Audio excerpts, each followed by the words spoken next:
And I now give the floor to Mr. Larry Johnson.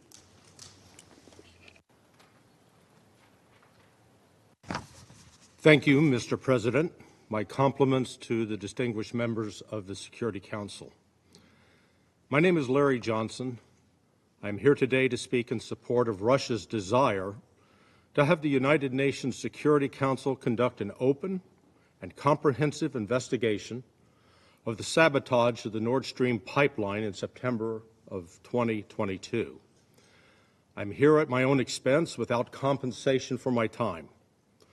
All material and comments are my own. My goal in addressing you today is simple. I want to propose steps that I believe can help resolve the mystery of the source of the attack on the Nord Stream pipeline, and thus help resolve the tensions that resulted from that unprecedented attack. Perhaps I bring a unique perspective to this issue because of my past experience with intelligence operations and analysis during my time with the Central Intelligence Agency, with counterterrorism policy and investigations while serving in the State Department Office of Counterterrorism, with the scripting and execution of more than 200 counterterrorism training missions for U.S. military special operations forces while working as a contractor, and with successful international money laundering investigations carried out in my role as the managing partner of Berg Associates. One of these investigations included a successful case conducted on behalf of the European Union and the governors of Colombia. But let me start with President Harry S. Truman. I think I am the only one in this august hall who grew up in Independence, Missouri, and attended middle school across the street from Mr. Truman's home. I had the privilege of meeting Mr. Truman briefly one morning in September of 1970 as he strolled up North Delaware Street towards his presidential library, accompanied by a single bodyguard. What a difference 54 years makes. It is true that Mr. Truman presided over the start of the Cold War between the United States and the Soviet Union. That is an unfortunate legacy. But I want to remind the Council of Mr. Truman's words to the fledgling United Nations in October of 1950. A 74-year-old message is still relevant and worth remembering. Quote, "At the present time, the fear of another great international war overshadows all the hopes of mankind. This fear arises from the tensions between nations and from recent outbreak of open aggression in Korea. We in the United States believe that such a war can be prevented. We do not believe that war is inevitable. One of the strongest reasons for this belief is our faith in the United Nations. The United Nations has three great roles to play in preventing wars. First, it provides a way for negotiation and the settlement of disputes among nations by peaceful means. Second, it provides a way of utilizing the collective strength of member nations under the Charter to prevent aggression. Third, it provides a way through which, once the danger of aggression is reduced, the nations can be relieved of the burden of armaments." End quote. I believe it is not only the responsibility but the sacred duty of the Security Council to take the lead in bringing about a settlement of the Nord Stream matter by peaceful means. I will not review the mountain of evidence that implicates my own country, the United States, in this act of war against the Russian Federation and the Federal Republic of Germany. There was no compelling national security interest to justify the destruction of the Nord Stream pipeline, which has inflicted significant economic pain on the people of Germany. This attack accomplished nothing in terms of helping bring an end to the conflict between Russia and Ukraine's NATO facilitators. It made matters worse. During my time at the CIA, I acquired an understanding of how covert action was planned and executed in places as diverse as Afghanistan and Central America. Such operations are not conducted spur of the moment. They are funded, planned, rehearsed before being executed.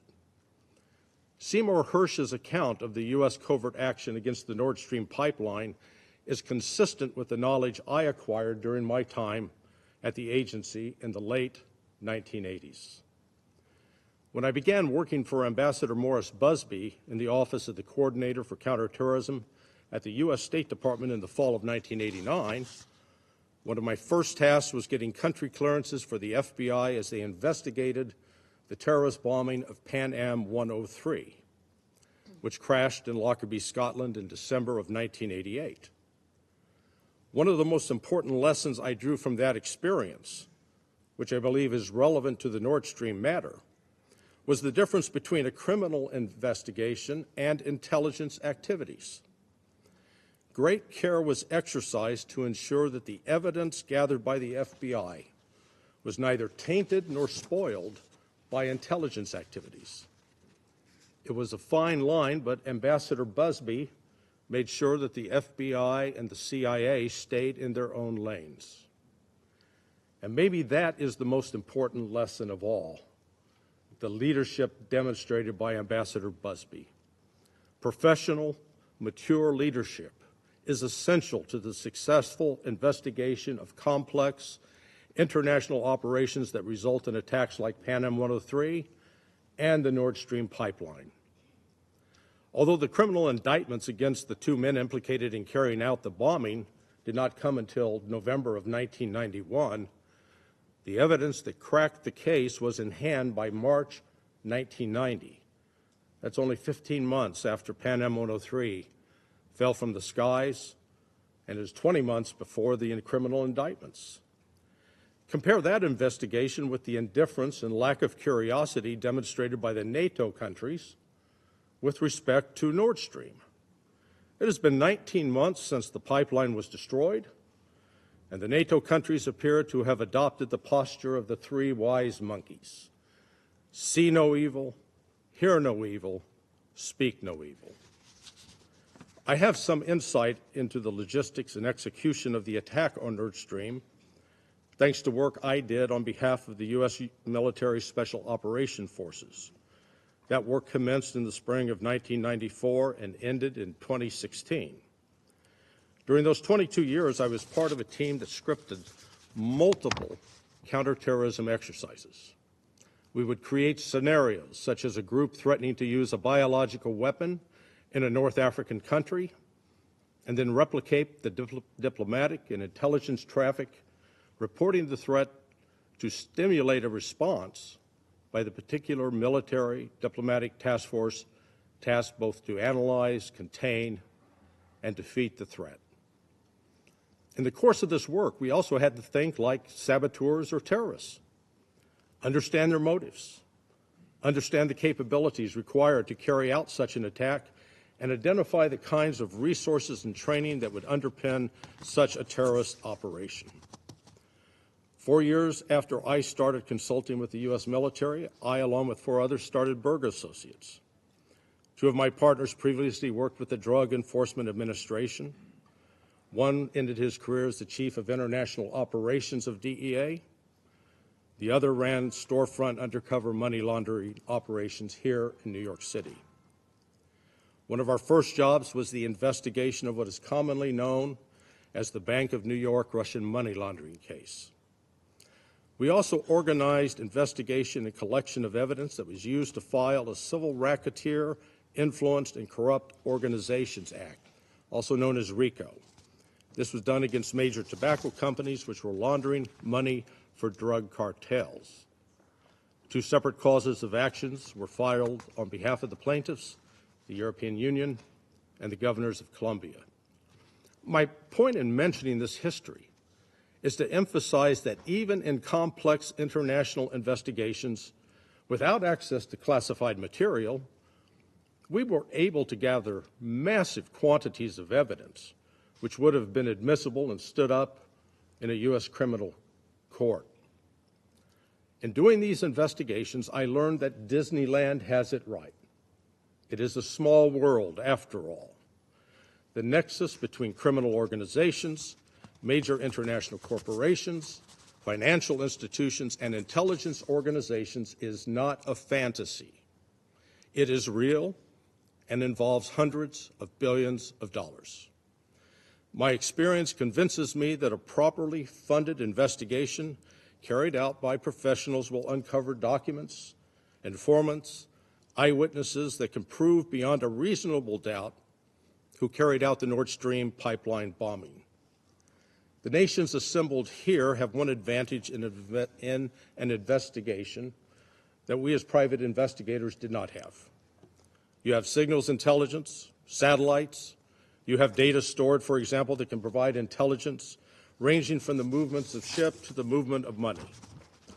When you combine that data with conventional evidence, you have a powerful means for identifying who ordered and executed the bombing of the Nord Stream pipeline. I can say this much with certainty about that operation. It was carried out with the financial and material support of at least one nation-state. There are written records, almost certainly highly classified and stored with very limited access. But there may be available evidence outside such classified records that can illuminate the act significantly, if not solve the mystery. My message to you today is simple. Follow the money. Also ask cui bono, who benefits. I believe the refusal to conduct a thorough investigation of this matter casts a cloud over the Security Council. In closing, I reiterate President Truman's vision enunciated 74 years ago. You have it in your power to provide a way for negotiation and the settlement of disputes among nations by peaceful means. But such negotiations must proceed from a solid, supportable understanding of who performed the act. And I believe you can reach that conclusion with a proper investigation that only you, the members of the Security Council, have the power to perform. Thank you, Mr. President. I thank Mr. Johnson for his briefing.